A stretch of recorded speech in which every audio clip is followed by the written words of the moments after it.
Thank you for joining us for another power-packed message from Dr. Myles Munroe, provided by Munroe Global Incorporated and MunroeGlobal.com. We transform followers into leaders and leaders into agents of change. We hope that this message is a blessing to you as you advance your life and discover your purpose. Now, let's go into the message.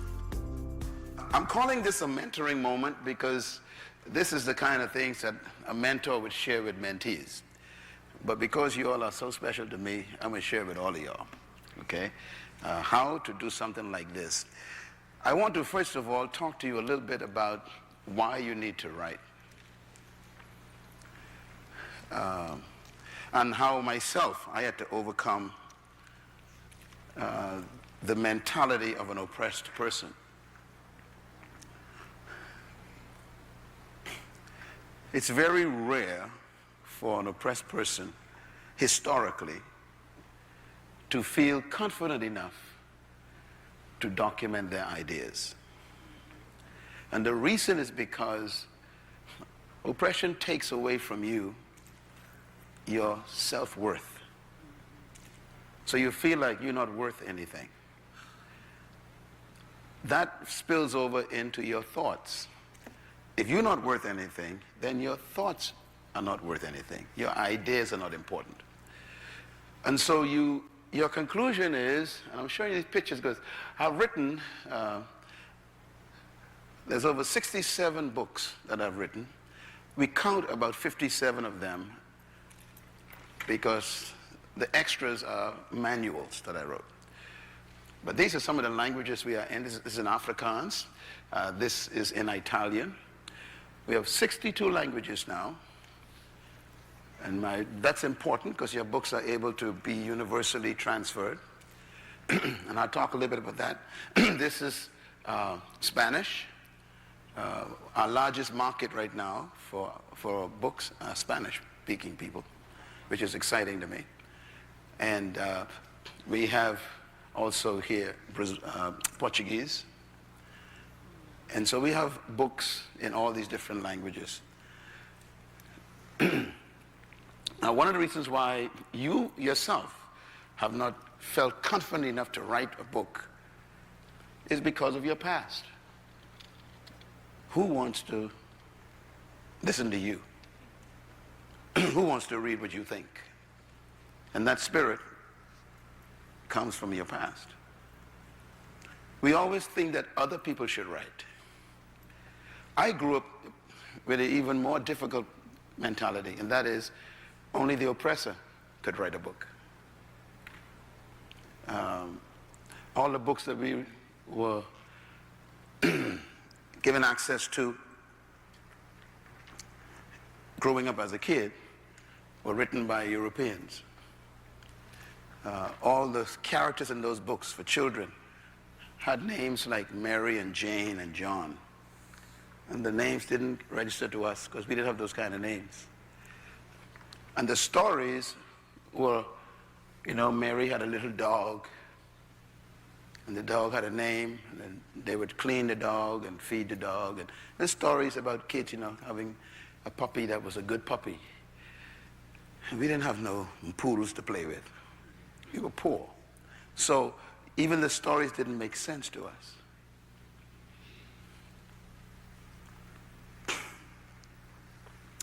Then there was a book that came into my life as a kid, and all of us had to read it in school.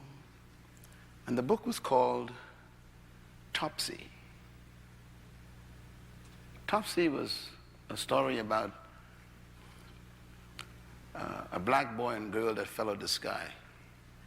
And they had, you know, these drawings of two black kids falling out of the sky. And the story was about these two kids who came out of nowhere. Interesting story. And that left an impression on my mind. And I didn't understand the purpose for the story until a little later.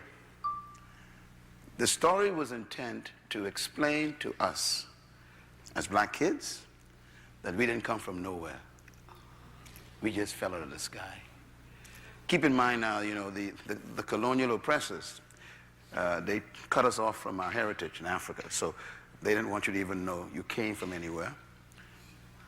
Because where there is no history and heritage, there's no value. And that was 4 years old, 5 years old, that was the book all kids had to read. You Came from the Sky. I bring that up because I want to show you how powerful books are.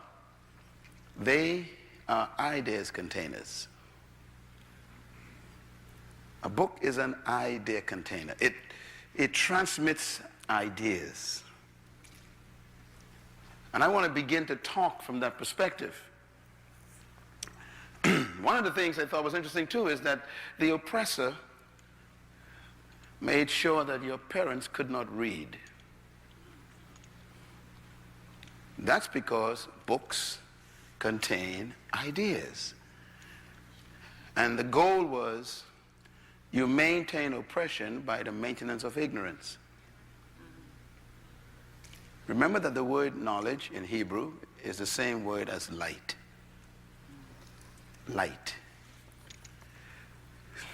The word in the Hebrew for ignorance is the word darkness. So you want to keep a person in the dark, you make sure they never get light. Light is what? Knowledge.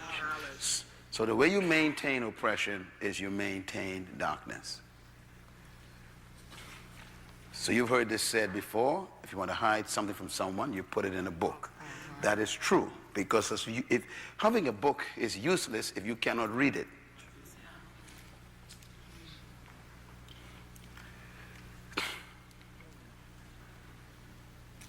So writing a book is not just writing a book. It's the transmission of light. I have received, I guess by now, maybe, I don't know, over a million responses to my books. I could say that for sure, maybe 2 million, but I'll just say 1 million. Where people have written me from countries I've never been to, in places that I have never seen with my eyes, and they have written me and said, your book changed my life.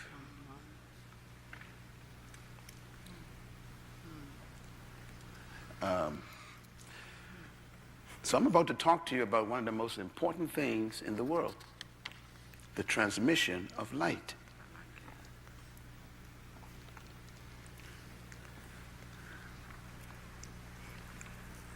God told Moses when he encountered God, he said, Moses, I want you to do some things for me.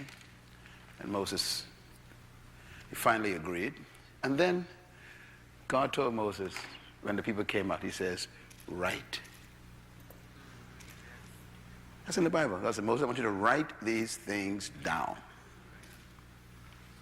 That's how powerful writing is. So Moses took God's ideas and put them on a parchment. I say parchment because Moses grew up in Egypt. You all remember that. As a young man, he grew up in Egypt. Egypt was the first civilization to create paper. I want to show you how smart God is about writing. So God made sure that Moses did not grow up with his people. He made sure he grew up in the civilization that invented paper. The papyrus reed, they call it. And Moses learned at the University of Egypt. They had the first university, Egyptians. So Moses not only went to the highest civilization of his day, but he grew up in the king's court as a prince, went to the top university, and that was the only civilization that invented paper. God was preparing this man, even as a teenager, to write. The first 5 books of the Bible are the most important books in the Bible, and they were written by Moses. And Moses wrote them on paper. Remember, he came out of Egypt. That's how important writing is. And God gave Moses the most important information to write, the creation narrative. That's how you know where you came from. Moses wrote the ideas. So writing is the most powerful contribution you can make, not just to your generation, but all the generations after you die. Let me explain how that works. Why write and publish a book? Number one, because the world is ruled by dead men. Now, why do I say that? Everything that we believe today, we got it from somebody who's dead. How? They left their ideas on paper. As a matter of fact, America is actually ruled and governed by dead men. Who really rules America? Plato, Socrates, Aristotle. They rule America now. How? They're the ones who wrote the ideas about democracy over 2,500 years ago. And those ideas are ruling your country. The point is, they wrote. They died, and their ideas outlived them. So when you write, you are doing something very dangerous. You are leaving ideas that will outlive you in the cemetery. And they will affect generations after you. In essence, writing makes you live forever on earth.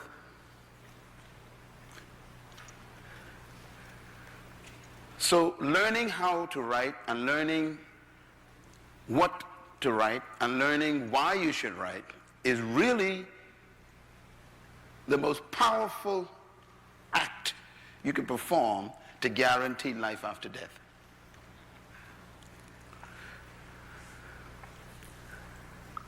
Now let me just say something also, and I'm speaking specifically to some of you who are from a unique background.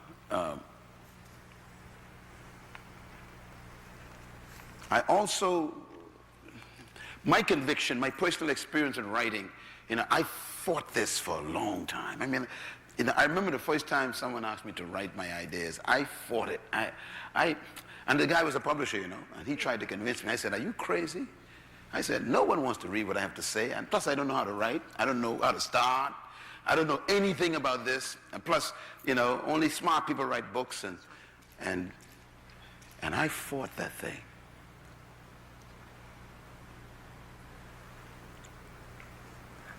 I was speaking at a conference in Tulsa, Oklahoma. And you never know who's in the crowd, when you're speaking. And there was a publisher there. And I was speaking on a subject on relationships and singleness. And the guy walks up to me and he says, "I have never heard that information before." He said, "That's a fresh idea about the subject of singleness and marriage." I said, "Thank you very much." He says, "Have you ever thought of writing that?" I said, "No. No one wants to. I don't know. I can't write a book. And no one wants to read what I have to say. Only smart people write books." He said, "You don't understand. What you said today could change millions of lives." I said, "No. That's just a little teaching I have." And he tried to convince me, and I asked him to leave. I said, "Look, just get away from me, because I can't write. I don't want to write. And, only certain types of people write, and not people like me." And he said, "You don't understand. You are obligated to write these ideas. You got to help people with this." He said, "The audience you had are the only ones who know what you said." I said, "No, that's impossible, man. Me write? Not a writer." I went back to the hotel room. Couldn't sleep that night. Had a restless Holy Ghost night. It's one of them nights when the Lord just says, I ain't gonna sleep, you ain't gonna sleep. I don't slumber nor sleep this night, you ain't gonna slumber nor sleep. I was harassed by the Holy Spirit. And I can't tell you all that he said, but it was a deep night. And that's when I really was revealed the idea about the cemetery during that night. when the Lord says, if you died today, everything you know would go to the cemetery. He says, you will be a generational thief. Whoa. Wow. It was a rough night. That's rough. That's rough. And then he said to me,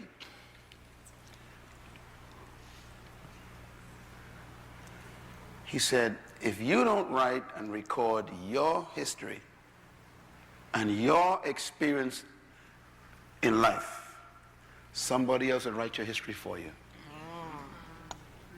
And he said, that has been your curse. As a black man, other people have been writing your history from their perspective. Man, I woke up sweating.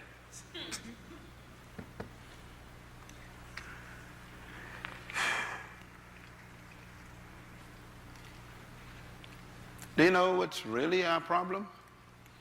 Other people write for us, and they don't know us. Right. And they normally write history from what they want history to tell. They don't know the truth about you. And if you don't write, somebody else can write for you, and they will not write the truth. So I decided that day, I called the guy the next morning. I said, I got to have breakfast with you. He came to the hotel, we sat down. I said, okay, I give up. I'll write. He said, thank you so much, because I couldn't sleep either. And that breakfast was an important breakfast. We sat there, didn't eat anything. And he said, look, this is going to be simple. Give me all the cassette tapes, back then cassette tapes. Give me all the cassette tapes on this subject you have, just send them to me. I said, that's all? He said, that's it, just send me the cassette tapes. So I went home to the Bahamas. I told the folks there to get all the cassette tapes on the subject, put it in a package, we mailed it to him. And in 3 weeks, he sent me back a manuscript. I've never seen that before. And I'm thinking, I didn't write anything. And he said, I want you to read the manuscript, go through it, correct, revise, edit, take out, inject, add, subtract, whatever you need to do to make this you. So I went through this manuscript. I was feeling so good, you know, like my thoughts are on paper. So I went through it, sent it back.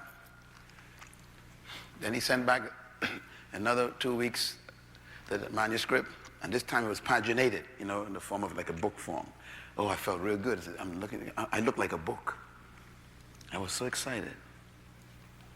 I revised it again, did some editing, sent it back to him, and he said, okay, if you're satisfied, we're satisfied, let's go. And my first book was published. 1990. The thoughts that I had in that book were thoughts I was teaching my small group of people in the Bahamas for years. For years, you know, the subject, because I was doing a lot of stuff on marriage, and I had no idea that these ideas were so important for people outside of my little group. The book was published, and he said, now no one knows you. So, you know, no bookstore can carry your book because no one knows you. You're not a known person, an author or anything. He said, so we need to, he said, your ideas are important, but you need some credibility. So he said, is there anyone that you know that you can ask to do the foreword for you so we can put their name on the book? Someone who is well known. I said, I don't know anyone, you know. And I was, I was a student of Oral Roberts University. I graduated in 1980. And so this was, years later, 10 years after I graduated. He said, what about Oral Roberts? I said, no, man, Oral Roberts is a man of God, patriarch, great evangelist in the world. He will never think of, doing a forward for a young black guy from an island in the ocean somewhere. This is a big man who built a university. He ain't got time for me. He said, look, I understand that, he likes you. I said, yeah, he's my father, he's one of my mentors. And he said, just ask him. I said, he'll never do that. Oral Roberts' name is so powerful, he won't give it to a young black boy. He said, just send it to him and ask him. So he sent me a copy of the manuscript. I put it in a bag, and I dropped it off when I was in Tulsa at the office of Dr. Oral Roberts. I was there for a meeting, and within 24 hours, his secretary called me back at the hotel and says, she said, Myles, Dr. Oral Roberts wants to talk to you. I'm thinking now he's going to tell me, this is foolishness. What are you doing? Are you nuts? And he came on the phone. He says, my son, Myles? Yeah. He said, this is good work. Oh, I breathe. He said, matter of fact, this is exceptional. And no one has written on this subject before that I know of. I'll be happy to put my name to this. He said, I read the first 2 chapters. This is outstanding. I will be happy to do your forward. Where do you want me to send it? I said, I'll pick it up. And the forward was written that day. I went and picked it up. And if you look on my book on the table back there, on singles, married, and separate life after divorce, Oral Roberts did the forward for that book. Now, the publisher did something interesting. So we have his name and his endorsement. So he put his name large on the back of the book. The title, and he put Oral Roberts, and bottom Myles Munroe real small. Wisdom. Because all the bookstores were buying Oral Roberts books. So when he did that, then he sent out, and I'll tell you a little bit how they do this. They shoot this thing out to all the suppliers and all the publishing distributors, and they sent like a little, sample to everybody. And when they saw Oral Roberts' name, everybody, all the bookstores says, hey, Oral Roberts wrote another book. But it wasn't Oral Roberts' book, it was my book. So they saw the name, and they started ordering the book. And then they reviewed it, of course. They have these people who actually review your books, and they say, well, if Oral Roberts endorsed it, then it must be of his standard, so we'll sell it. I'm thinking, I'm going to sell maybe, 200 books. We sold 500,000. Wow. When I got my first royalty check, I decided I want to write books.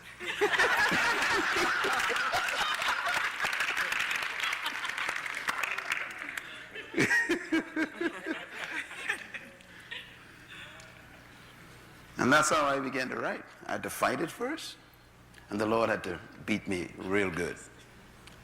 He said, if you do not write all that I have taught you, you are a thief to the next generation. And if you don't write, you will take everything to the cemetery. If you're 30 years old today, you got 30 years of history that the cemetery could get. You learned something in 30 years. And the unborn children need to know what you learned. If you're 30. Ideas outlive men. Secondly, printed ideas outlive generations. Printed ideas. Now, the reason why I also refer to books more than electronic recordings is because electronic recordings could actually be burned up. They could be destroyed. It's difficult to destroy a book. Many of you may be looking at companies like Amazon and, Apple, and these folks are digitizing the books. They will never replace books. That's right. There are 7 billion people on earth, and only maybe 800 million have iPads. Wow. So 6 billion people can't get to a Kindle, but they can buy a paperback book. Oh, yes. I have gone into countries where I was thinking, no one knows me here. My wife and I was in a little town in Greece. We went to the Mediterranean, and we were walking in, a little private vacation, and we up in the hills in this beautiful little town called Sontaria, something like that, Sontaria. It's everything painted white up there, And to get up there, you need a cable car to get to this town. I mean, up in the mountains where only goats live. And we up there, we walk into this little town, we shop in the little souvenirs. And this lady shouts out in the store, "Myles Munroe." And I'm like, in the name of Jesus, I rebuke you. Because I'm trying to get away from people, so I can rest. So we figure we're going to go up way in Greece, up in the mountains where no one knows me. And this lady shouted my name, and I turned around, and there's in a little stall, they sell little trinkets. And she says, "You Myles Munroe?" I said, "Yes, ma'am, I don't want to be right now, but I am." And she jumped up and grabbed me and hugged me and kissed Ruth. And I'm thinking, now, who would know me up here in these mountains? And she says, "I'll be right back." And she ran to the little place, came back with one of my books all marked up. She says, "I got your book." I said, how did my book get up in the mountains? And she had it all marked up. She said, "I'm sitting there right now eating my lunch, reading your book." Wow. And God said, "See? Wow. To the ends of the earth, a book will take your ideas." Wow. And then she said, "I bought this book for my son. And I bought 2 more for my daughter." And I kept thinking, your ideas go to generations, not just for the person who bought it. That's right. That's why you should write. Also, documented ideas gain in credibility. Now, I know this is also negative and positive, okay? It's negative because if the ideas are wrong, they still gain credibility. That's right. When you say something, it has a certain amount of substance, of validity. But when you write something, somehow psychologically people think it's true, even if it's not true. So writing something in a book gives it credibility. Some of the garbage that is in the bookstore I wouldn't even read. But because it's written, people think it's worthy of buying. Even some of the stuff in Christian bookstores I will not read. It ain't got no substance, no content, has no gravity, but because people have printed that thing and, put it in a book, people are buying it. Right. So it gives credibility.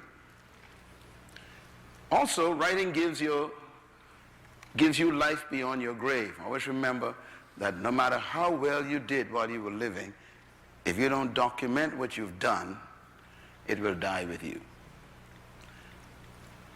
And finally, publishing multiplies the experience of your ideas and the expansion of those ideas and makes them influential. And this is very important.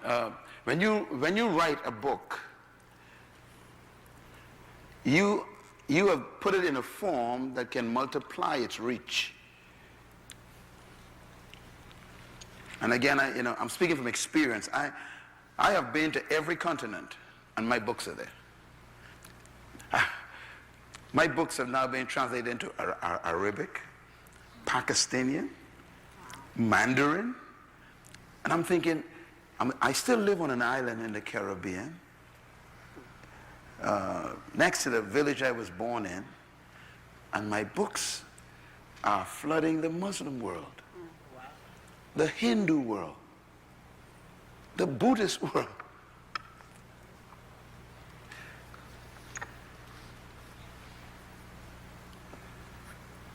It expands you. Some of you in this room have some unique things the world needs to know, but it's trapped inside of you. And you don't believe that it's even worth being told. I'll tell you something about writing too. You never know what's going to happen to your ideas. You just never know. You can be a best-selling author sitting here looking for money. I'm talking about trying to pay a light bill and you are a multi-million-dollar person because you don't believe your ideas are worth writing. You know that book, The Secret, when it came out, The Secret? That's old ideas. They just repackaged it, said it in a different way, you know, and God, of course, they put some money behind it, you know, to promote it. You can actually promote garbage, and people will buy it. Most good ideas never come to the market because they didn't have the right kind of marketing behind them. I'll talk to you about that in a minute, how I had to learn how to manage that. Let's talk a little bit about what qualifies you for writing. If you're going to write, first you need to have experience. I'm not talking about experience in writing. I'm talking about experience in life. Because if you don't have any experience, you ain't got nothing to say yet. So you got to have some experience before you could document your ideas. Secondly, you must have a clear idea that is worth writing and documenting. This is a very important point. People come to me and say, Pastor Myles, I want to write a book. I say, okay, that's great. What are you going to write about? I don't know. I got this, you know, couple of thoughts right away. I say to them, don't write. Writing is only going to work if you have an idea that has taken over your life. I'm telling you, you know, people who, you know, write books, all the people, they get these books, and they come to me and say, I'd like to give you one of my books. I look at it and I go, ain't nobody going to read this. But, you know, I'm nice and I take it, you know, take it home, you know, and I give it away to someone else, maybe, you know, to the prison or something. Because the book has no clear idea. Let me put it another way. And this is number 3. You must test and prove that idea, which means that the idea is something that you have over and over again proven that it is effective in your environment. It helps people, it works for you, you know it's effective, then you can share it. So your idea must be clear and tested. Again, I'm going to say this with a little caution. Every book should only have one idea in it. Okay, I say with a caution because sometimes, you know, you have 2 or 3 to back it up. But there should be one idea in every book. Always remember that, one idea. In other words, when you pick up one of my books, that book has one idea right through the whole book. You know, 300 pages, but believe me, only one idea is in that book. I say a caution because there may be a sub-idea in the book that supports the main idea.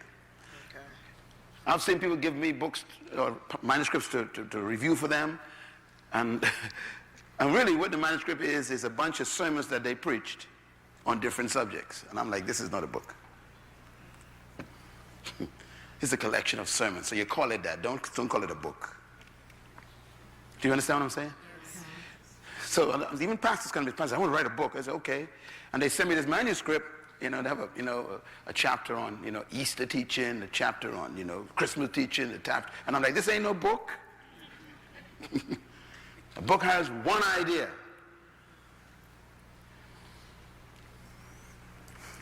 See this book? It has one word on the back. So when you read this book, everything is around that one idea. Everything I know about authority is to treat that. You treat the subject, you treat it. So when the person finishes the book, say, gosh, I got a handle on authority. Yeah. So you can't have 5 ideas and then try to put them in a book. It's not a book, they won't sell. Number 4, ask yourself the question, is the idea helpful to the greater market? You may have an idea, but it's really just for you. So you got to ask yourself, is this idea that helped me, that I have experience with, helpful to everybody else that I could talk to? If that answer is yes to that, you're on your way to the creation of a book.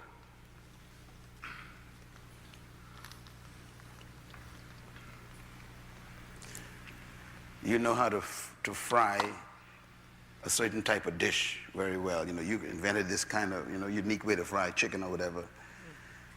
I said, I'm going to write a book on how to fry chicken. Well, I might not be interested in frying chicken. So you spend all your time writing this book on chicken, and no one's interested. It doesn't have the greater market. It's a great idea, but the market ain't interested in your uniquely fried chicken. So you're wasting your time. So it has to be an idea that can help the greater market. And number 5, you must research your idea. You must research it. Even though you may be good in handling the idea, you've worked with it, you've taught it, you've experienced it, you've developed it, you've cultivated this idea, whatever this idea is, you really have a handle on it, but you really have to therefore expand it further and read other people's ideas on the idea. Do research on it, find out in history, where the idea was used in the past, because there ain't nothing new under the sun. You want to expand your perspective of it by research. Everybody say search. You can search, and then you got to back up and research. Search it again. That's what research means. You go back and go searching again for it. Because you want your idea to have gravity. It needs to have history. It needs to have validity. And it needs credibility. And that's why you research.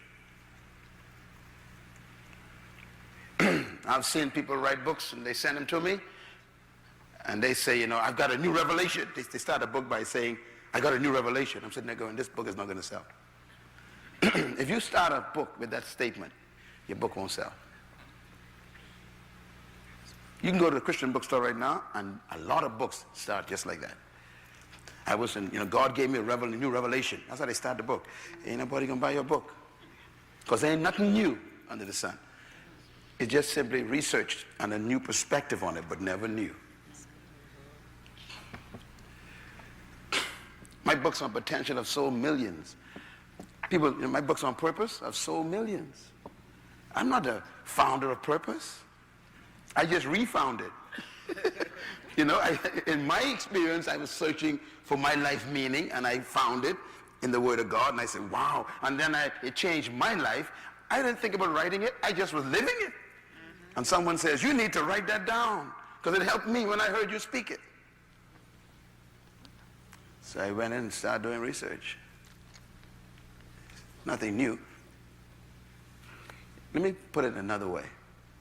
You can restore an old idea in your generation. It's never new. So don't ever walk around thinking, I got the corn on the market, I got a revelation from God. No, you don't. King Solomon says, there's nothing new under the sun.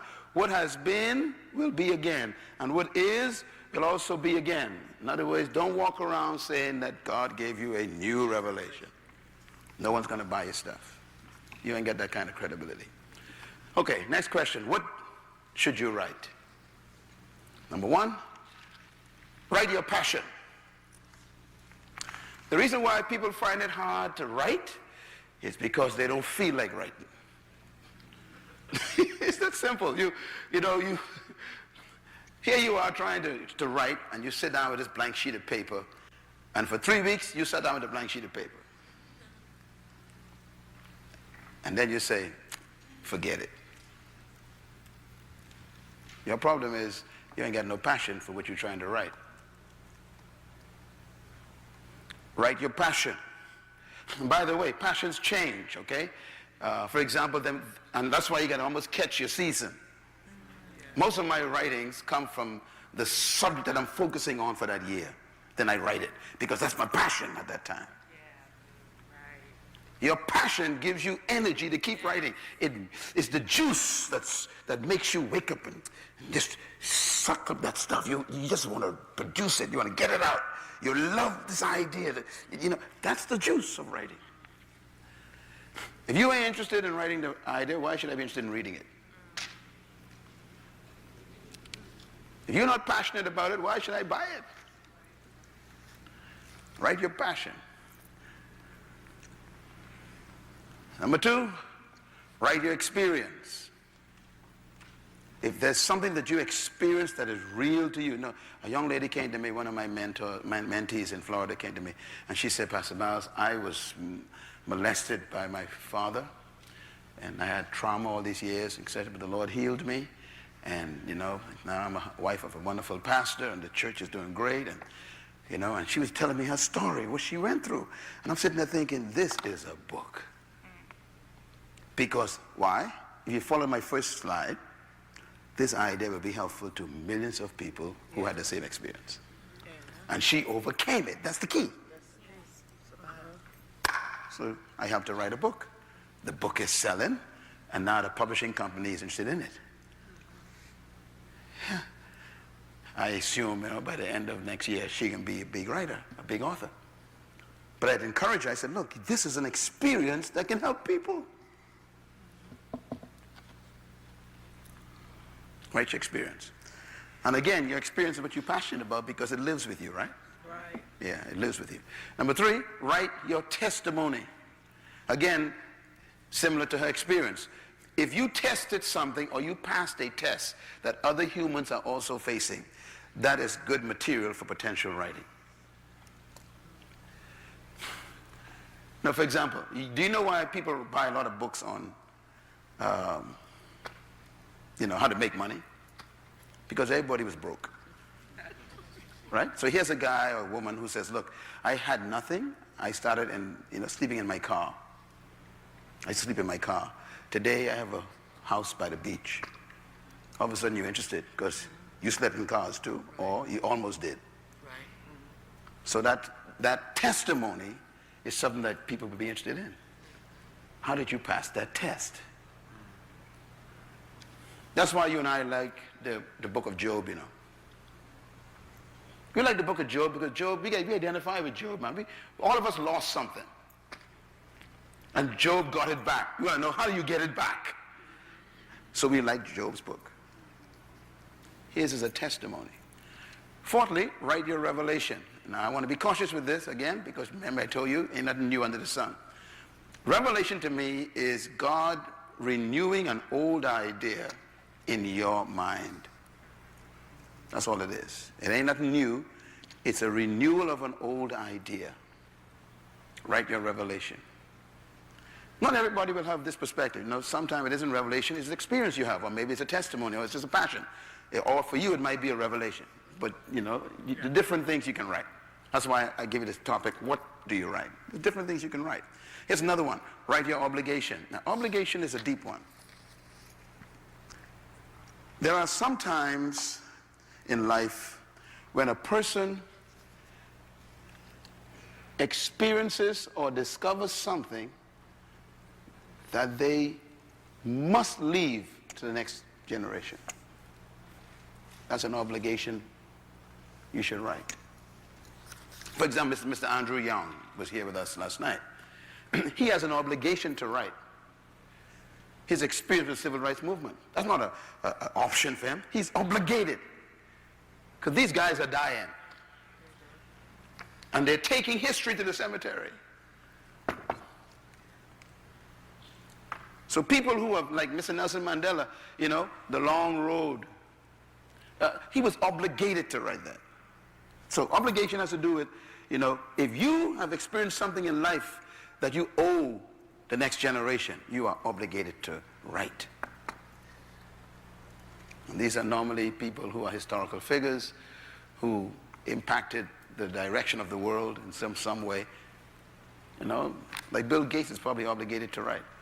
He's obligated to write his experience in introducing software. He must do it. Someone like Brother Ripley, is obligated to write. I mean, who have built a place like this, established, a place like this, give life to this community? This is a lot of work. He should tell this story. He may not think this story is important. But there's a little young guy or a little girl or there's someone in the neighborhood who walks around, looks at this place and goes, I wonder how he did that. He's obligated to tell them.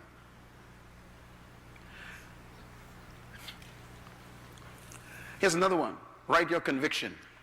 I want you to think about these things I'm saying. I want you to sit down and think the next couple of weeks, boy, what is my deep conviction about certain things? For example, you may want to write on your deep conviction concerning same-sex marriage. It might be an issue for you that's very deep, and you got some deep thoughts about it and some deep perspectives, and don't be afraid to write it. You have no idea where that book would go. It might change the course of things. Only if you're convicted about it, though. You just can't say I can write on it and then go try to find information. There has to be a deep conviction.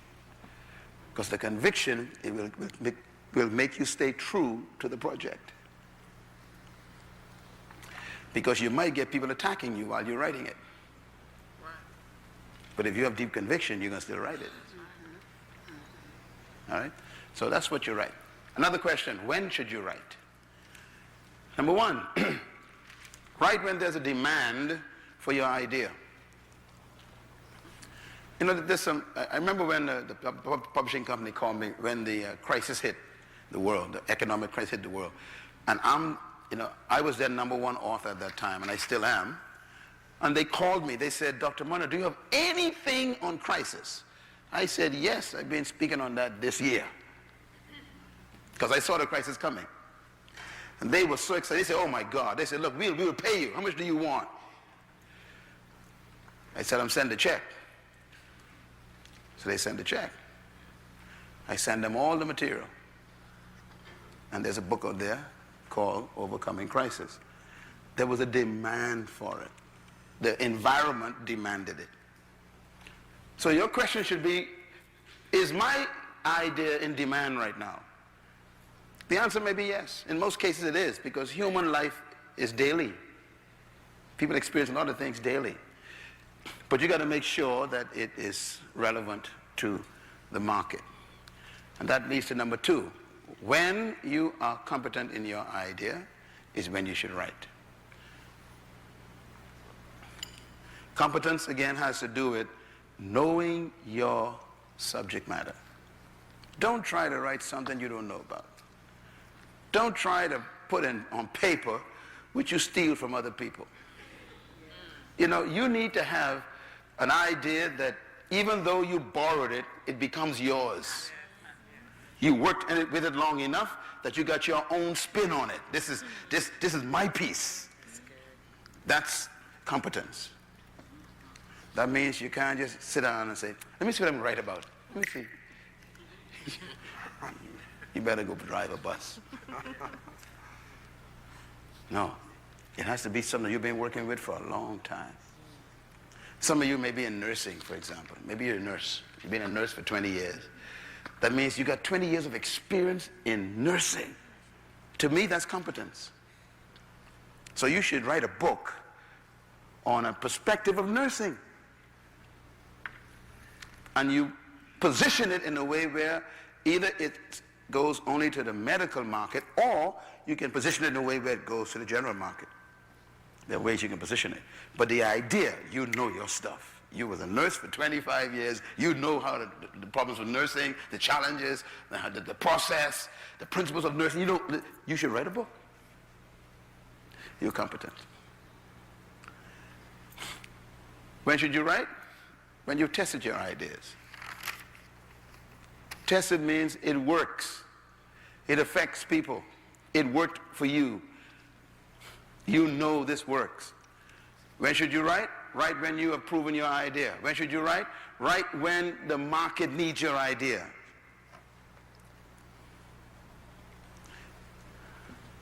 If you have been working with children for a long time, You know, you really love children, and this is an area you've been working with for a long time. And let's say unique things, like you've been working with children with disabilities or something. Well, you know, there comes a time when everyone starts talking about that subject. You know, you hear it in the air, you know, people start talking about this stuff. And you go, boy, I'm gonna put my thoughts on paper about this, because the timing is right. People want to know more about this. So the market needs your idea. You can shop that around to a publisher, because the publisher already knows what's in the market too. You know, he's looking for ideas. So you got to study, keep your eyes on the market.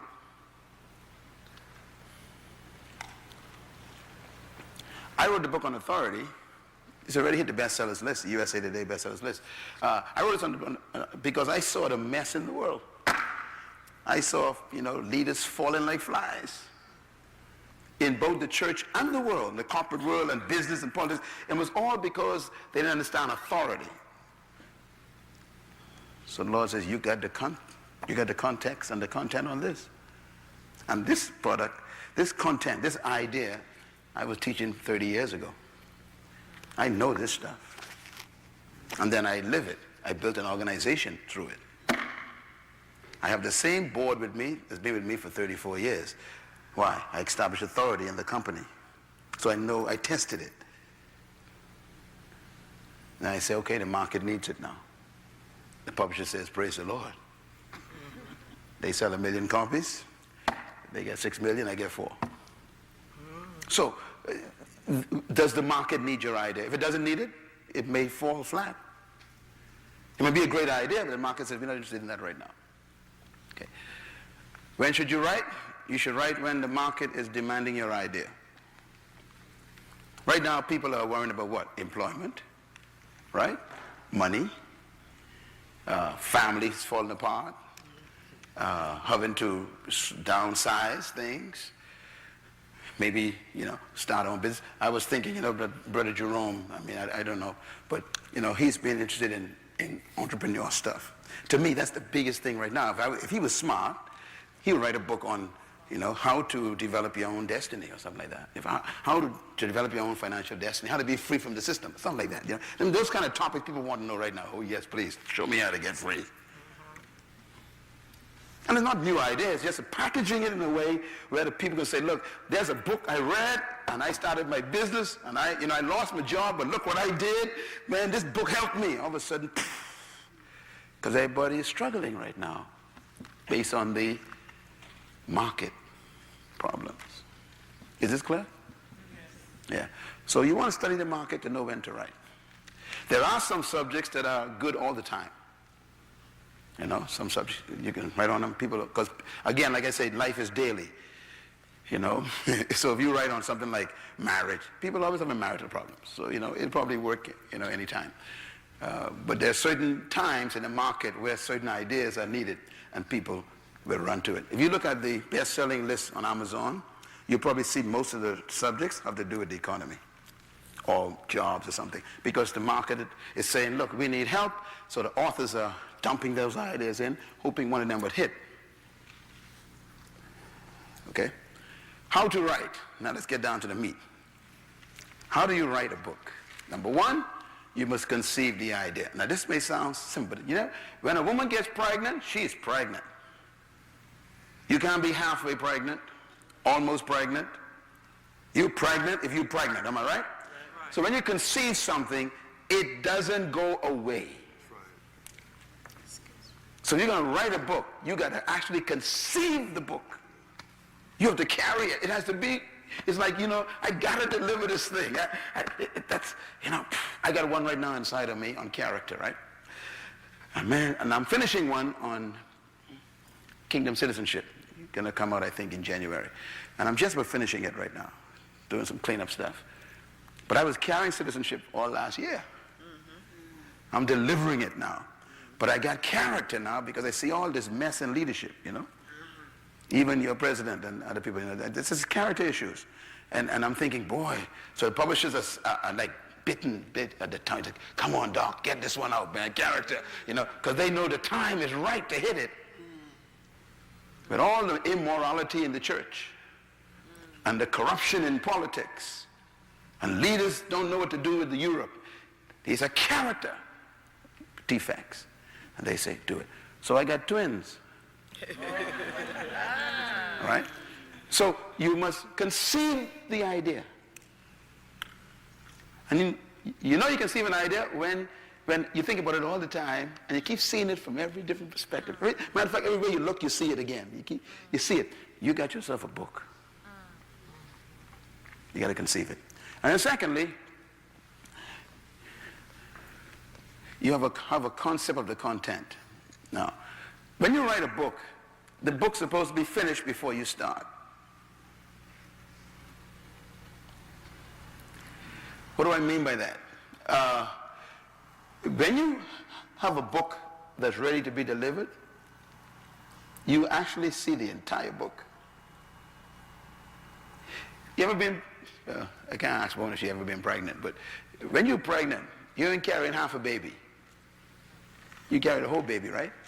There's a whole human in there. Whole human. That's what a book is like. You have the whole thing. It's like the idea is complete before you even start to write it. So the concept of the content. Concept means picture. You see the picture of the whole book. You already know how this book is supposed to end. What's the culminating idea? Thirdly, when you have conceived it and you have a picture of the complete book, then you do the big thing that people are afraid of. You write an outline. Now those of you who went to school, high school at least, and you wrote an essay, I think they might have taught you how to write an outline. Okay, your outline is your introduction, right? Your basic idea, content, your conclusion. That's what you want to do with a book. The only way to do that is if number 2 is finished. You have a complete concept, so you can write the whole book. Never begin at the beginning of a book. You begin at the end. At the end, that's what God does. God finishes first, then he starts. So you have to make sure you can see the whole idea finished before you start. That's why you can write the outline. Outline has more to do with like progressive thinking, progression of your idea, developing of the idea. These words are important in outline. What are you going to say first? How are you going to support it? What are some of the examples you're going to use, or prototypes, or stories, or, kind of lay this thing out. And number 4, you complete the research. Again, once you have the outline, then you know what to go look for. It may be your own notes you start with first, things that you've collected over the years.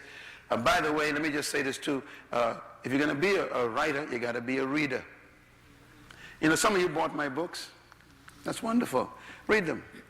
And do you know what will happen? Some of my ideas will become yours. And you will end up writing on 1 or 2 ideas from my book and do it better than I have done it. Because like all authors don't ever finish their ideas.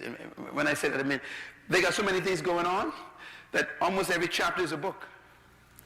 So you may take a chapter and really grab it and it connects to something that you've been doing, and you say, man, this helps to crystallize my ideas. I'm going to write my book on this. And so one of my mentees wrote a book. It came out. This is a beautiful book. One of my young guys, I don't know, he's not from here. Mm-hmm. And he sent me the manuscript to do the forward for it. Mm-hmm. And it is called Purposeology. Mm-hmm. Oh. You ever seen that book in the bookstore? It's one of my mentees, Purposeologies. He read my book on purpose, changed his life. I mean, and he is a psychologist or something? Some sophisticated guy. And a smart black guy, I mean, just sharp guy. And he got a degree in doctorate and something. But he read the purpose book and it changed his life. And now he took it to another, he took it to, like, he dealt with the science of purpose. I ended up reading the book and I got to buy this book myself. He took my ideas and doubled it 20 times better. So the market has his book.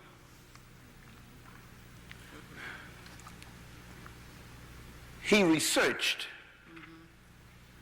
an idea that he conceived by looking at other ideas that relate to it. So you do research. And then you move to the big one. You compose antidotes and examples. Now let me tell you something about writing. People love stories. Say it. People love stories. Some of the most boring books I have ever read are Christian books, so I don't read them anymore. I don't read Christian books. These are boring. My books are not Christian books. These are universal books. They are sold in corporate companies, businesses, politics. They are all over the world. I do not write Christian books.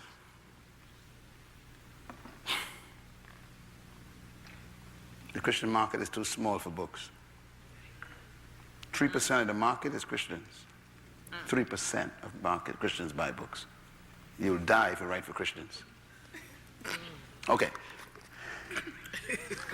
Myles Munroe, Book on Purpose.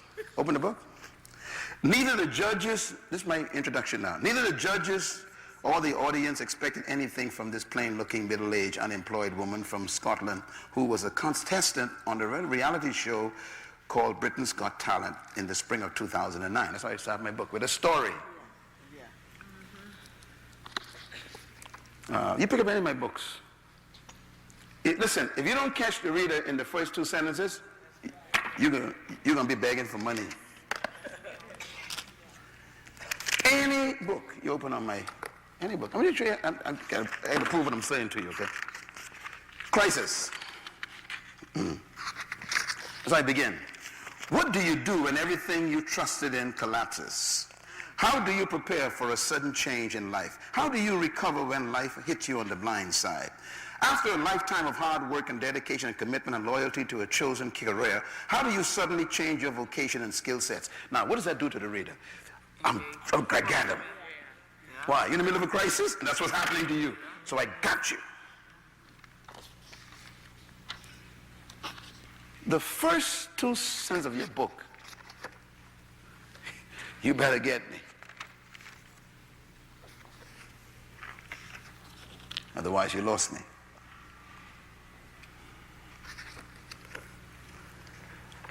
Another example. Benefits of change. I forgot what I did in this. I'll just read it. The book is on change. First sentence, and my sentences are very short at the beginning. Nothing is as permanent as change, period. That's the first statement of the book. Now, first of all, the sentence is a paradox, right? Listen to the words. Nothing is as permanent as change. It took me days to invent that one statement. I had to capsulize. That one statement is the whole book. So I began the book with one statement and finish it with one statement, if that's what the book is about.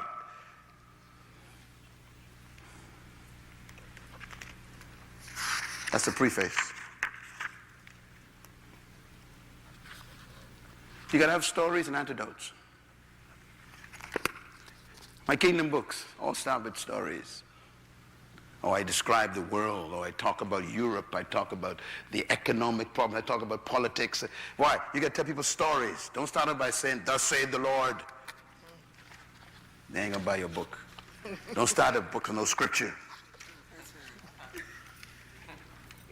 Are you with me? Tell a story.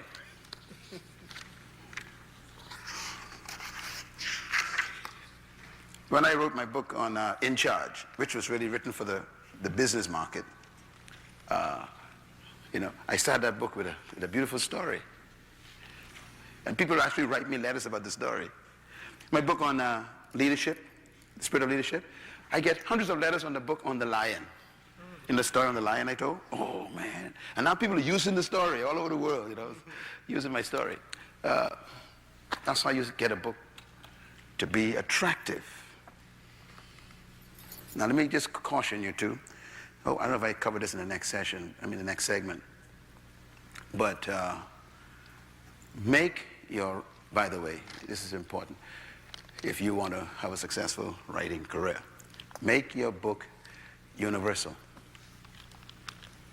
What I mean by that is, you cannot contextualize your stories and your antidotes to your culture. Otherwise, your book will fall flat right in your own house. The only person to read your book will be your mama and your cousin. In other words, if you're going to write a book that you want the market to read, you can't use stories or examples that are locked into your culture. When you tell your story, you have to tweak it that it can happen anywhere in the world. Comprende?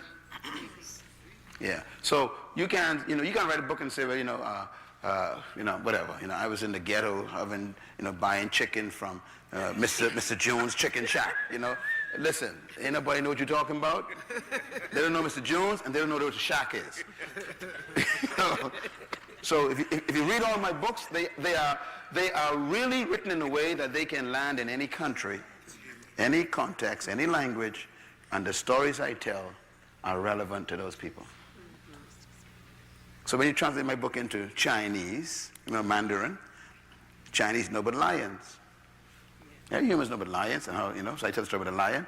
If you put it in Japanese, you put it in French, everybody knows but lions. I can't tell a story about what happened to me in one town somewhere in the Bahamas, that tell my story, and then start calling names, They don't know what you're talking about. Are you with me? And there are books in the bookstore with that garbage in it. And they wonder why their books ain't selling to no one else except their family. Because I can't relate to your story. I relate to your story. The last one is record content. If you are a public speaker, you are probably better positioned to write a book than people who don't speak regularly. A person who publicly speaks and records their ideas, they really have it easy to write a book. Especially also if you teach in a pattern of what I call series. Like if you teach a series. By the way, what I do now, since I have been, in this business for a while, is I teach a series also with the book in mind. That's right. In other words, this will become a book when I'm finished. So I lay the whole series out, and I actually lay the outline of the book as the series I'm going to teach. So that every time I finish the session, I know that those items, the research is finished and everything else, to prepare to speak as research. So when I'm finished the series, I got a book. I send it to the publisher. They take what I recorded, they transcribe it, they organize it, they tweak it, we discuss it, we deal with that, book finish. If you don't speak regularly, or if you're not a public speaker, you probably have to end up recording your ideas on a dictaphone or whatever you use, or you may do more of your own handwriting. Another way you can do it is to have someone ask you questions. For example, if you want to write a book, I don't know, what kind of subject you like? I'm a mother of a disabled child. Okay, so mother of a disabled child. Great. Mother of a disabled child is good content. All right. So what I would do is I would write 100 questions that I want to know about this situation. I would write 100 questions. And then I would meet with her, and we have a recorder, and I would just ask her the questions. And I'd write the questions in an order form that a person who don't know anything about that environment or that situation wants to know. What does the market wants to know about a mother who has a disabled child from birth? If the child is, let's say the child is 20 years or whatever. Boy, that's a story. Okay, so I sit down, I say, all these other things. I list this whole list of questions, and I sit with her. I put a recorder on. She ain't got it right physically. I ask her questions, she answers every question, and every question is in sequence. She answers me, I record the answers. I'm getting a whole book. Sometimes you would see a book in the market that says, this book is written by Hillary Clinton with John Jones. It means John Jones sat with her. So his name goes on it as the one who kind of got the book out of her. Is that clear? So I can actually get a book out of you without you writing. I can make you talk. And sometimes that book is even more exciting than that way, because I'm getting the real life response, right? And guess what? It's your book, it ain't mine. It's your content, right? And I would take what you recorded, and then I would transcribe it, every word, transcribe it. Then I would organize, and get an editor to edit it, to turn it into, a proper manuscript, and then send it back to you and say, read that. Is that what you told me? That's how you get a book out. Record it. Is this good? All right. Let's take a look at how we bring this to the end. Then this is number 7 actually, write the content. Now this is tough for some of you who don't speak well. You got to start writing. Now what's good about writing is once you get the outline already down, you start writing under each section what you want in that section. I'll show you that in a minute physically in one of my books. And then you create the manuscript. The manuscript is where you begin to complete everything, finish it as best you can. And then you have to review it for content and grammar and style and emotion and feeling, and is it you? The editor who just did my book on kingdom citizenship, I just sent a letter back to the publisher saying to them, the editor didn't do a good enough job. So I got to write most of the book myself. So I've been working on the book myself. The editor didn't capture my Myles Munroe style. My style is very simple when you read my books, eh? And also, it feels like I'm having a conversation with you when you read my books, right? The editor didn't capture that. This is a new editor that they gave me. So I had to do most of the work myself. So you want to keep your style and your content. Then seek endorsement and forwards when you finish your manuscript. And by the way, you want to do this while your book is in that stage. Because by the time you're ready to publish it, you need to have your endorsements in hand, you need to have your forwards at least agreed on. And you got to send the manuscript to the person who you want to do an endorsement. An endorsement and a forward is different. A forward is someone who's going to give you an official validation on the work. And that person is normally someone who people respect, who people would listen to. And that is what you ride on. You ride on their credibility. An endorsement is where you get comments from different people about the book, like little sentences that you can put, to give the book credibility. But a foreword is different. A foreword can be, 3 or 4 paragraphs that the person writes on the book and tell you what they think about it and why people should read it. That's a foreword. All right. And then number 5, that's really number 10, submit your manuscript. Now this is interesting. Submit it to who is the question. If you have a manuscript and you're really new to the market, you don't know nobody, shop it around. In other words, publishers receive manuscripts all the time. So sometimes they get sick of them. Because people send manuscripts, and sometimes you got 3,000 manuscripts show up in a publisher's house in a month.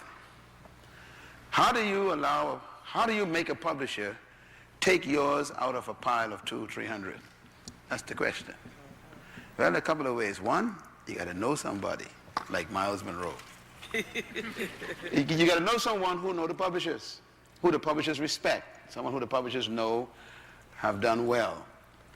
Publishers normally take recommendations for 2 reasons. One, if you are a successful author and you got a best-selling record, then you know what is good quality. You won't waste the publisher's time. So if you recommend a work to a publisher, the publisher will look at it out of the 300 that they got, if they got it from someone who they know.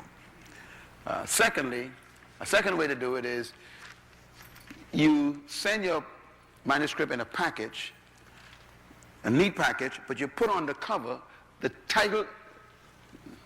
working title of the book. Here's why. And put it in big letters. Because sometimes an author will be going through this, just kind of sifting through the stuff, and if the title jumps out, they'll stop. Your title is probably 90% of your sale. I don't care how good your content is. Your title could destroy it. So the title of a book has to be very carefully crafted. Under the title is what we call the subtitle. The subtitle is even more important than the title. The subtitle is the statement under the title that tells me what I will benefit if I read this book. That's what that subtitle is. I think I got some examples on all my books. All right, every book should have a subtitle there. This is your book. Okay. Authority is the title. But look at the words I use. Power. You know, humans want power, so I use power a lot. Everybody want to be powerful, so I use power a lot. Okay? Power and purpose. Everybody have purpose. Authority, man, that thing is powerful. People are buying it, okay? But look at the little thing on the bottom here. Discovering the power of your personal domain. You know, we had to debate that for like 3 weeks. You know, what's the best? How do I get someone to pick this up? People don't pick the book up because of the title. They pick it up because of the subtitle. Can you remember that? When they walk in the store and they see this on the shelf, the title draws them to the book. Authority. What makes them pick it up is the subtitle. Whose is this? Okay, yeah. All right. Here's one. The benefits, the principles and benefits of change. Very positive title. Subtitle. Fulfilling your purpose in unsettled times. You know, things are changing. So again, the subtitle got to say, if you read this book, I'm going to show you how to fulfill your purpose in the middle of unsettled times. Here's one. Overcoming crisis is the title. Hey, everybody want to know how to do that, man. How do I survive? Subtitles. Secrets to thriving in challenging times. That's why they pick up the book. Are we good? Yep. So the title and the subtitle will either kill you or give you life. And that's what make the publisher pick up your book. Most of the time, they're looking for the title because they're looking for the market. You know, they've been going through all these manuscripts.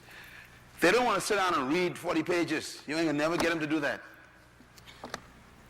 You send them the title and the subtitle. Boom! They hit them. Boom! They say, oh, this looks like something we can take a look at. Then they give it to the editor, say, review that for us. The editor might say, the title is good, but the content is junk. Okay, throw it off. Or they might say, this content is good. So they give you a call back, send you a contract. That's how you get a book out. Submit your title. And number 6 is the big one. Pray. I know you all think this is funny. Listen, let me say it again. Our publishing company receives 3,000 to 4,000 manuscripts every month. They literally do. They just dump them. So you have to pray. You need God to intervene. If you got a content that you believe God told you to get to the market, get God involved. Get God involved. And God will answer that in many different ways, you know. How he did it for me on a number of occasions. You might be speaking somewhere on the subject. Just speaking at a seminar somewhere. And you never know who's sitting in the room. I told you that before. You never know who's sitting in any place. And in most cases, in my life, a publisher was sitting in the room. Or someone who knew a publisher was sitting in the room. And they came and says, that was awesome. I want to publish that. That's why you should take opportunities to talk about your ideas publicly. Because you never know who's around. You conjure up your ideas in your bedroom and then you never let anybody know, but all of a sudden you want to write a book. Anybody know about your ideas? They don't know about them. And you don't get mad if a publisher says this is bad work or we're not interested in it. Don't get mad at them. They don't know you. So you got to pray for the Lord to intervene and, you know, let them miraculously pick yours up out of the 300 that day and say, the Lord says we must look at this one. God will do that. All right? Process of publishing. Coming down to the end. Publishing. There are a couple of ways to publish a book. First, you begin by accepting your status as a writer. What do I mean by that? Listen, nobody knows you. Okay? Get over it. Secondly, ain't nobody interested in what you're writing. Get over that, accept that. Thirdly, we don't even know where you came from. All right. So, you know, just be nice to yourself and don't set yourself up for disappointment.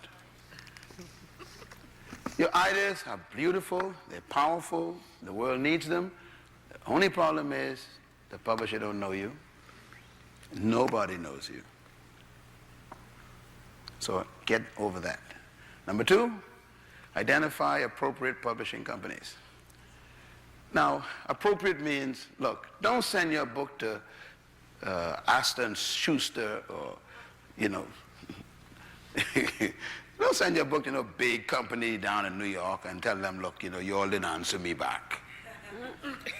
What are you talking about? Appropriate publishing company means you start with a company that may be in your neighborhood, a small one.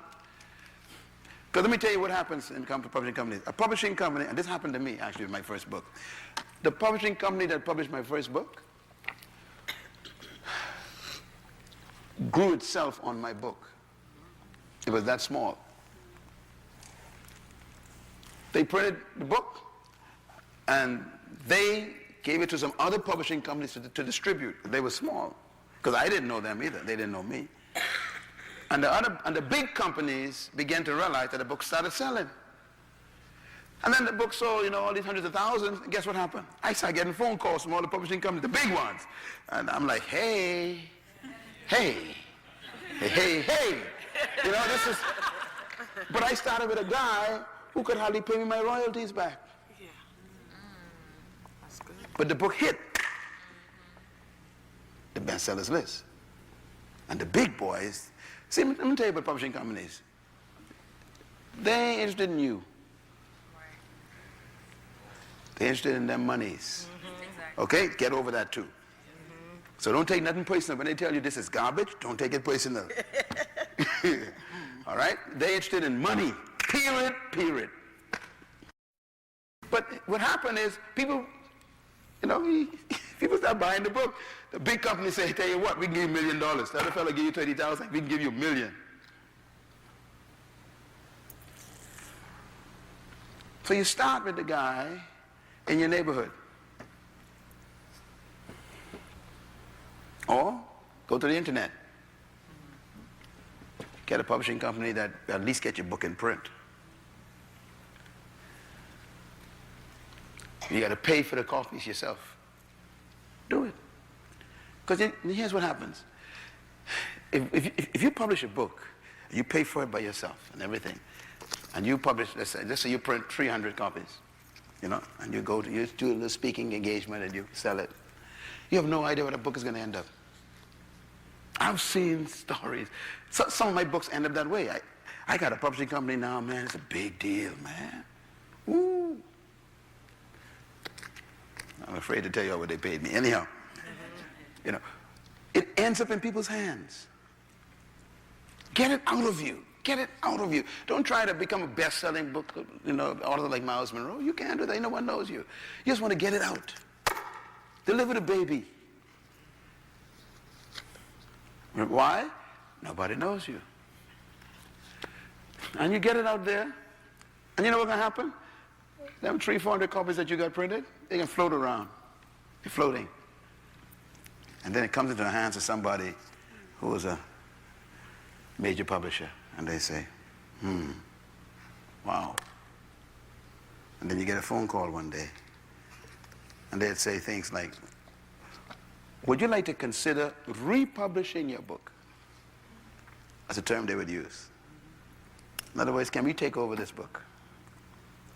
Your answer should not be a long answer. Don't say you can fast and pray but nothing.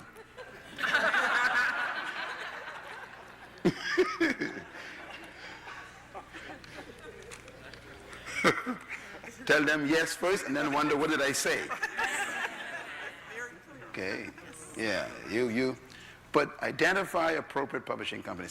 Sometimes people say to me, say, Pastor Myles, can you send in my book to your publisher? And I'm like, I can't do that. I can't just do that. Okay, I would say to you, you know, check out some other publishing companies first, or self-publish, which I'll talk about right now. Yeah, submit manuscript to many publishers. Ship it out. Get their addresses, send it to them. You can go on the internet, actually. One of my publishing companies, you know, Whitaker House, you can go on there, and they have actually a place called New Authors. Click on that, they tell you what to do. You go to Destiny Image, click on, you know, they say new publishers, new authors, click on it, tell you what to do. Okay? You go to Harper, you go to, one of my big companies coming now is Word Notes, they call it. Just click on, just go to publishing company, click on, they tell you what to do with new manuscripts. Just send it to them. And most of them are now electronic, so you don't have to ship nothing physical. You can actually just shoot stuff out to 20 different publishers for review. Again, don't forget your title and your sub is the key. You want them to stop and look at yours. Okay. Accept and expect rejection. Say it. Okay, this will keep your blood pressure down and you won't get mad at the world for no reason. They may reject your manuscript over and over again. That's all right. Someone out there is gonna bite. So don't take it personal. Next, consider self-publishing. If while you are fishing out there, you might want to self-publish. Self-publish, and I'll explain exactly what that means in a minute, is when you actually publish it yourself. Then be willing to pay the price for self-publishing. And then you must consider yourself as a distributor. Self-distribution is where you distribute your book yourself as best you can, which means that if you have engagements of speaking at different places, you bring your books, you kind of distribute that way, or you can send your books, free copies to certain people, well-known people, so they can see your content. For example, a lot of my speaking engagement comes from my books. People will read a book and say, I want this guy to come in and speak on this.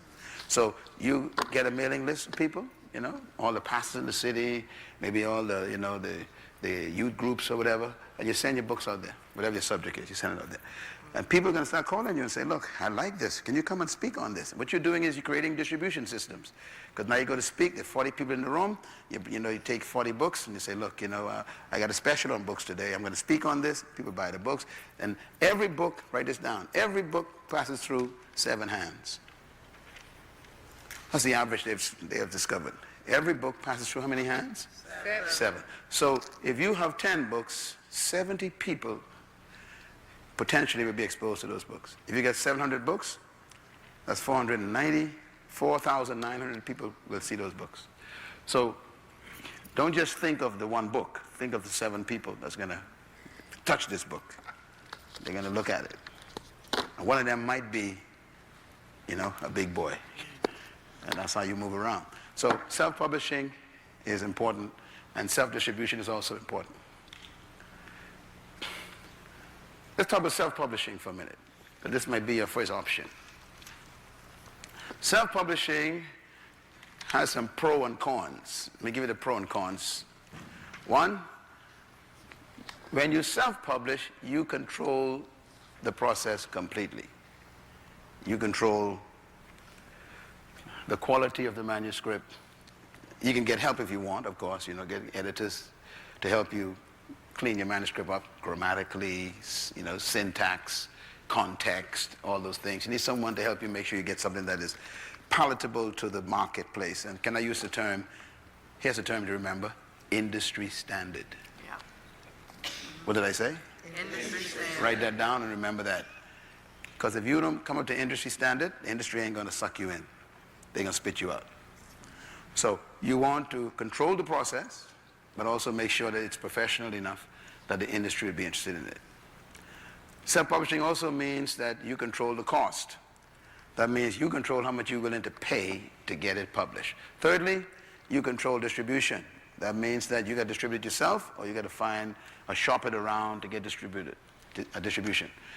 For example, you may publish a book, and you may know some people down at the grocery store, the manager. You say, look, you're my friend. Can I have a little space in your bookstore at the cashier?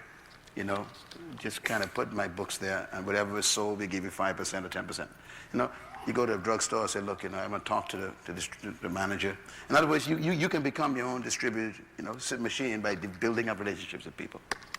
You can go to a church and say, look, I have some books here, and I'd like to put this in your bookstore on consignment. Whatever we sell, you get 40%. And they say, okay, yeah, put your book in our books. In other words, the guy like I say, it's a pretty good book, sure. So what you're doing is you're distributing relationships yourself. You clear? Okay. That can work, believe me. A lot of people distribute books that way through relationships. Control distribution. When you self-publish, you also control sales. You control how much books are sold, because you control how many books are printed. You also control the price. If you self-publish, you know how much you paid for it, so you can create your own price points. Self-publishing, you know, a book may cost $4 to get it published. You can sell it for $10, or you can sell it for $8, but you control what you sell it for. You are the source. You're the producer. You also control promotion. You can decide, and by the way, with the internet today, boy, I tell you what, you can really do good on this. You can develop your own website for your book. Just one website for your book. And you can develop a whole series of books on that one website. And then you can actually e-blast that. And then you can promote your books on some of the e-blast companies that you see on their website. You know, Gospel Today, all this stuff. You look, I have a book, you pay a couple of dollars, they shoot it to 100,000 people, books available. So you can actually market your own product today with the website, makes it unlimited. All right? It's really better too now, because years gone by, you had to depend on the publishing companies and distributors to market your books. But with the website, you become your own marketing genius. And you can actually tag on different people. For example, you say, Pastor Myles, you know, I'm one of your mentees. Hey, smile. Okay, so you say, Pastor Myles, I'd like to, you know, ask you to put my book on your website. Well, I think it's a good book. I say, sure. And in my name, if I do endorsement on it, that's even better. You know, I put it on my website. People go looking for me and they see you. You know, you get 5 million hits.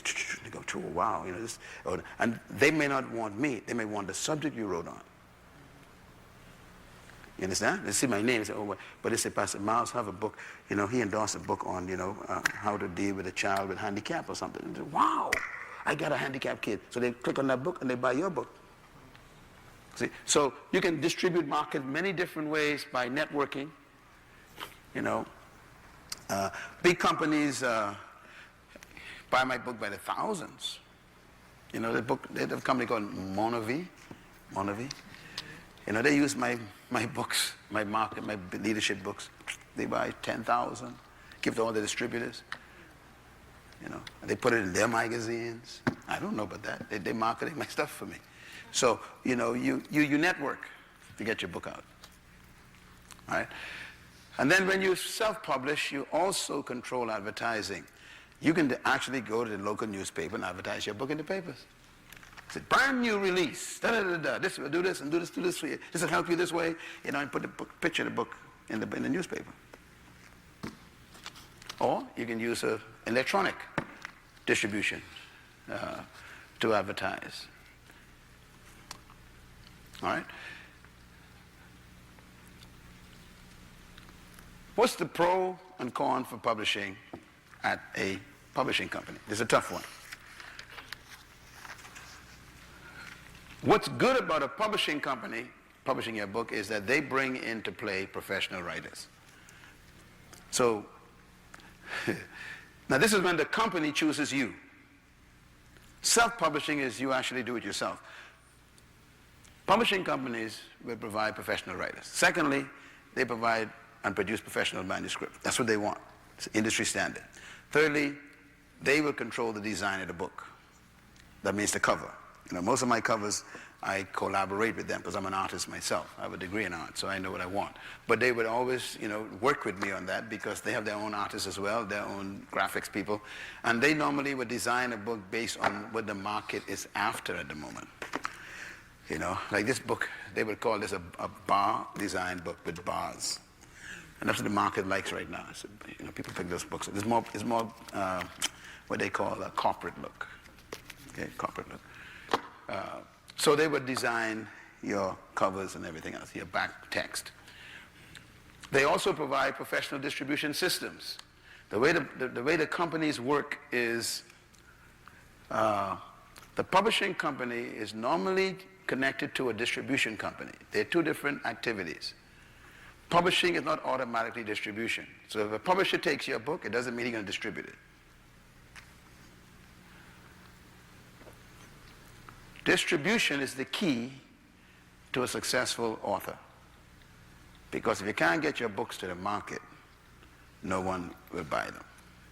So what's the pro of a publishing company is that they already have the distribution process. Number 5, professional promotion and advertising. They provide their own magazines, their electronic magazines. They have their catalogs. They have what they call their advertising agencies. They also have links to all the bookstores. For example, this is a good time to tell you about this.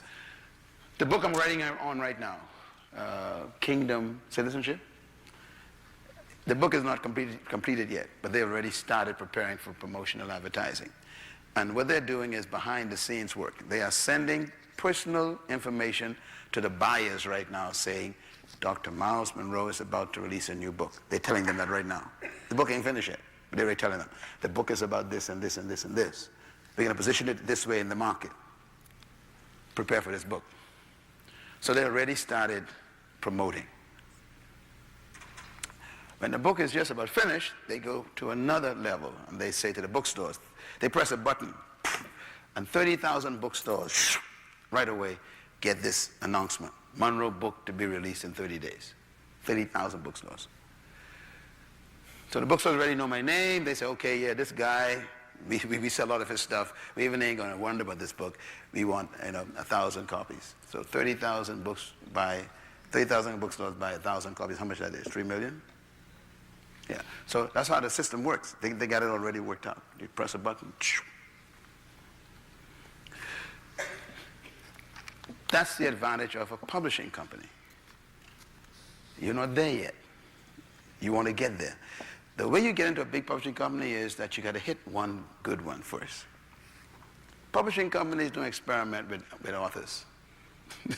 They just want money. Now, they will take a chance once in a while. For example, let's say you are an athlete and everybody knows you. You retired, you write your story.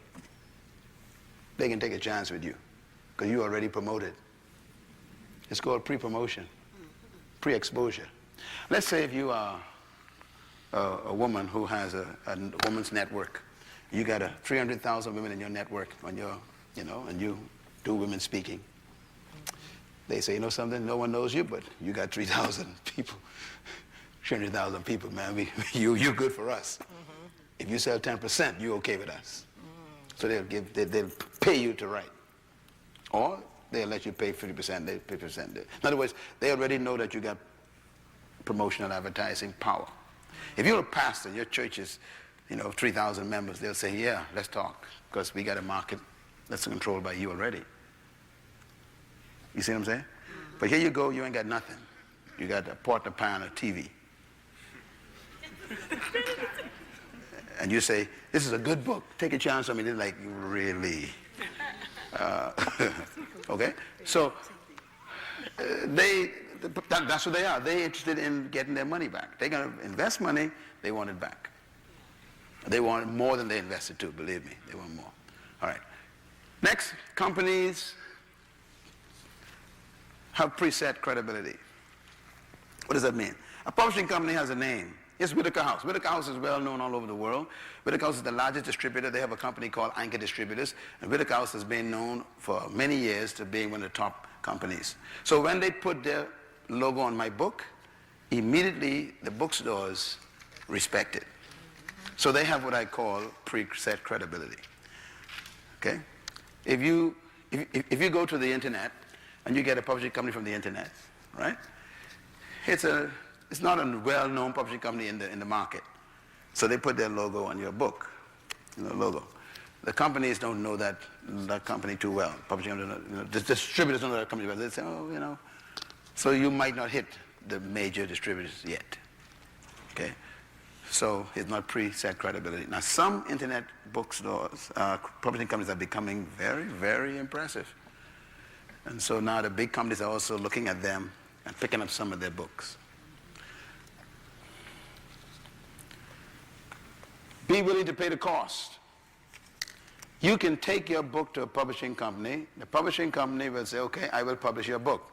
But they'll say to you, you got to pay for it. Now, publishing companies may have more than one, what they call brand name, brands, sorry, labels. And they do that for certain reasons. For example, you can go to a publishing company, they have like 4 different brands. And there's one brand that is for professional best-selling authors. They ain't gonna put you on that label. They may give you the first or second or third one. They say, we can put you here, all right? And they say, but now you gotta pay. So let's say for 3,000 books, you gotta pay $10,000. That's for the whole process. You give me $10,000, I can give you 3,000 books. Printed, bound, finished, in a box. $10,000. So you get your $10,000, you tell them, here's my manuscript. They will review it, make sure, it's quality, because their name's going on it. And then they say, you pay, we give you the books. Us, publishing companies will do that if you publish with them. You got to pay the cost.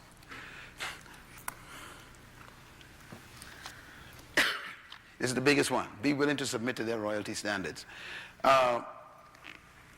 Again, people don't, think of money when they think of writing. Don't think of money first. Money comes later. You want to think of exposure first. You want to get to the market. So a publishing company may say to you, okay, we're going to publish your book for you, right? You give me $10,000, we can publish your books, we can give you 3,000 books. You got to sell them yourself. But they might say, but we like your book, so we can put it in our catalog. Okay? And that's part of the $10,000. Yeah?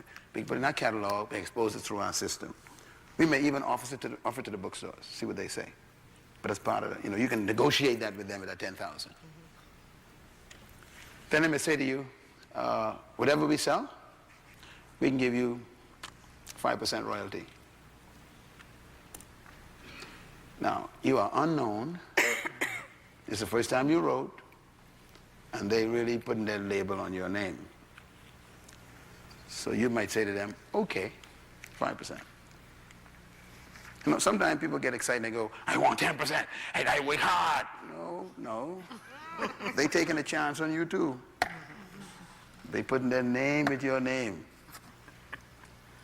5%. See, if you know you're good, and you know you got more books inside, let them take the first 5%. That's my secret. My secret is I got them.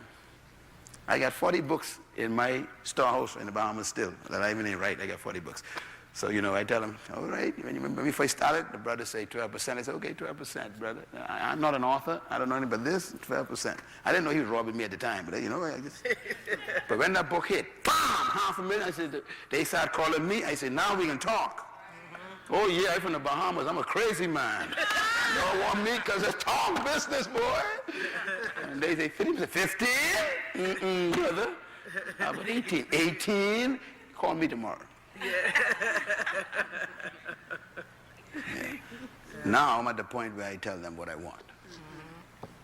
So if you're just entering the market, don't fuss about royalties at this point. You're just happy that they got you out there now. You're in the market. You're going to get exposure first. Okay. And if your work is good and people begin to buy it, then you begin to have power to negotiate your next project. Thank you once again for listening to this message, as we hope that it has been a blessing to you. Our goal is to show you new paths and opportunities so that you can discover your purpose. It is your love, support, and partnership that makes Munroe Global possible. Please visit us online at www.munroeglobal.com for more product, partnership, or to join us at one of our live events around the world.